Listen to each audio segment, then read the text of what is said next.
तो 2,65,080 करोड़ का राहत पैकेज दिया गया है संजू वर्मा। लेकिन कांग्रेस आरोप लगा रही है आप हेडलाइन ग्रैबिंग कर रहे हैं, हेडलाइन हंटिंग कर रहे हैं।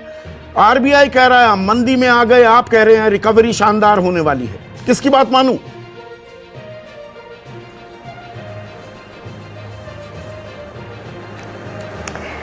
देखिए संदीप जी, पहली बात तो मैं आपके दर्शकों के सामने कुछ तथ्य रखना चाहती हूँ।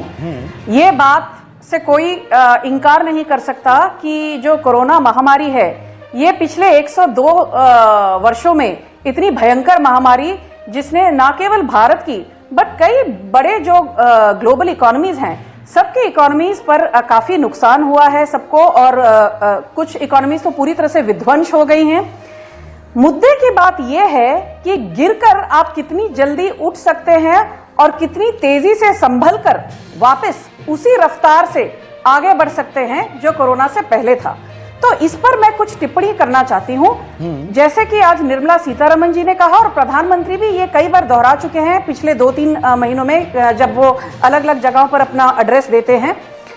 एक बात तो ये कि आंकड़े कभी झूठ नहीं बोलते, और यदि आप ये बात पर यकीन करते हैं कि इस साल जीडीपी में घाटा होगा, कोई कह रहा है 10%, कोई कह रहा 8%, कोई कह रहा है 9% घाटा होगा, ये बात पे हर किसी का कंसेंसस है। पर ये बात क्यों नहीं मीडिया उतनी ही तीव्रता से उछालती कि भाई फाइनेंशियल ईयर 2021-22 में, मैं आपको बता दूं आपके दर्शकों को, आईएमएफ का जीडीपी ग्रोथ प्रोजेक्शन है 9.9%, स्टैंडर्ड एंड पुअर्स और इंडिया रेटिंग्स ये कहते हैं बिटवीन 8 to 9.5%।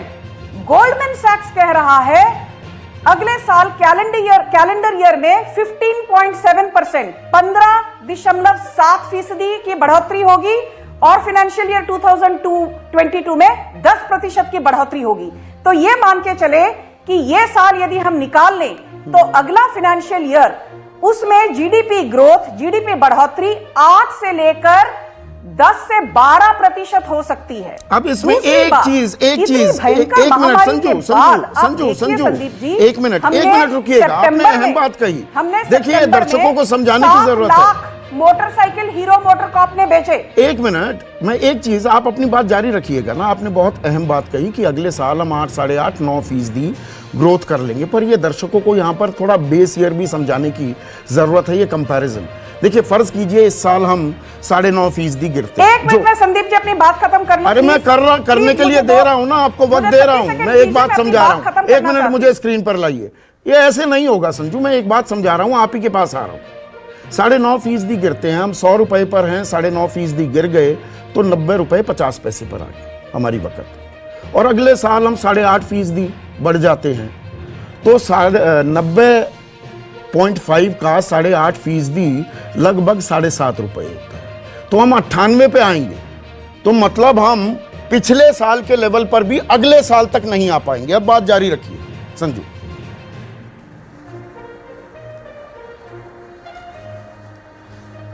जी संदीप जी, मैं मैं आपसे कुछ निवेदन करना चाहती हूं कि एक चीज जिस पर मीडिया बिल्कुल भी गौर नहीं फरमा रही, और ये मैं बहुत हम्बली आपको बताना चाहती हूं कि आपको याद होगा संदीप जी, पिछले साल ही नहीं, 2018-19 में जब ऑटो सेल्स घटने लगी, मुझे याद है राहुल गांधी से लेकर शशि थरूर से लेकर हर कोई इकोनॉमिस्ट बन गए और सबने कहा ऑटो सेल्स सबसे बड़ा इंडिकेटर है कि भाई इकोनॉमी किस दिशा में जा रही है। और मारुति का देखिए सेल्स 20% नीचे हैं, कोई कह रहा है हीरो मोटर के 24% नीचे हैं। आज की डेट में संदीप जी, सितंबर के महीने में मारुति के लोकल सेल्स 32% की बढ़ोतरी थी।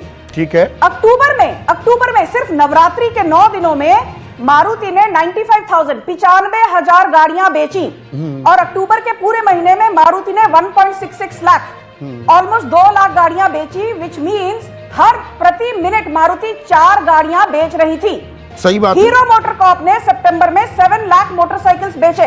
ये जो राजीव बजाज आकर बड़े बड़े भाषण दे रहे हैं, भाई आप टीवी पर भाषण देना बंद करिए। आपका मार्केट शेयर गिर के 18% हो गया है मोटरसाइकिल। अच्छा, राजीव बजाज भाषण ना दें, अगर वो कड़वी बात कह देते हैं तो आरसी भार्गव भी बातें कहना बंद कर दें क्या? आपने जो आंकड़े दिए बिल्कुल दुरुस्त हैं संजू, लेकिन आरसी भार्गव, आपने मारुति का जिक्र किया, आरसी भार्गव ने कहा कि अभी ये त्योहारों का मौसम है इसलिए ये बिक्री बढ़ी है, अभी हमें देखना होगा ये दिसंबर के बाद भी बढ़ी रहती है क्या। वो आरसी भार्गव कह रहे हैं। राजीव बजाज को तो हवा में उड़ा दिया, आरसी भार्गव को भी उड़ाएंगी क्या हवा में, जो वो कंसर्न दिखा रहे हैं? नहीं, आपकी बात नहीं, संदीप जी आरसी भार्गव जो कह रहे हैं, मैं उस बात से इंकार नहीं करती, बट जब बढ़ोतरी होती है आप कह देते हैं भाई ये तो बेनिफिट ऑफ बेस इफेक्ट है, पर जब जीडीपी गिरती है तब तो आप हमको बेनिफिट ऑफ बेस इफेक्ट नहीं देते।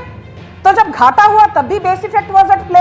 नहीं, हम तो चर्चा कर रहे हैं। देखिए संजू, आपके मेरे झगड़ने से, अगर आपके मेरे झगड़ने से देश की अर्थव्यवस्था बढ़ती है ना, तो मैं आपसे 4 घंटे झगड़ा करने को तैयार हूँ। 95,000 गाड़ियां सिर्फ नवरात्रि के 9 अरे वो बात मैंने कह दी ना, आरसी भार्गव कह रहे हैं दिसंबर के बाद भी बढ़ेगा क्या, वो देखने की बात होगी। पर आपने मेरे मूल सवाल का जवाब नहीं दिया। सरकार कह रही है कि इकोनॉमी तेजी से सुधार की तरफ जा रही है, आरबीआई कह रहा है हम मंदी में हैं, और 3 बड़े कंसर्न्स, और स्टॉक मार्केट की भी जो आप कंपनियों की बात कर रही है ना, वो कह रहे हैं इरेशनल एक्सूबरेंस है, अभी उस पर जाने की जरूरत नहीं। तो एक कंसर्न है क्या? हम चर्चा कर रहे हैं। देखिए, अगर चिल्लाने से अर्थव्यवस्था बढ़ती हो तो बी माय गेस्ट, हम पूरे दिन चर्चा करते रहेंगे। हम चर्चा कर रहे हैं ना। नहीं संदीप जी, आपने एक बहुत सही बात कही। एक बात तो मैं कहना चाहती हूं कि स्टॉक मार्केट्स कुछ हद तक ही एक इकोनॉमी के इंडिकेटर होते हैं। ये कहना कि स्टॉक मार्केट ऊपर जा रहे हैं इसका मतलब कि इकोनॉमी बहुत अच्छी जा रही है, that is not always true.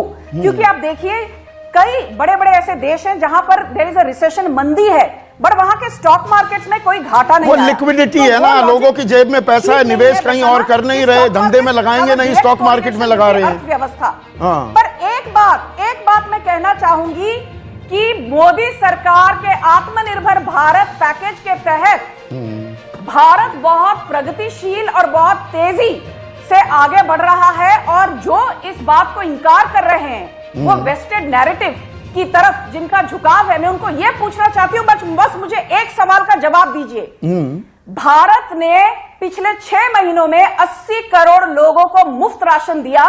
80 crore people is equal to 2.5 times the population of United States. नहीं, वो सरकार दावा कर रही है। आज जो निर्मला सीतारमण ने आंकड़ा बता दिया, 68 करोड़ 80 लाख लोगों को दिया है। 80 नहीं, वो अभी पूरे राशन कार्ड बने नहीं है। 1.47% है। ठीक है, रिकवरी रेट 93% है। ठीक है, फेयर पॉइंट। अब एक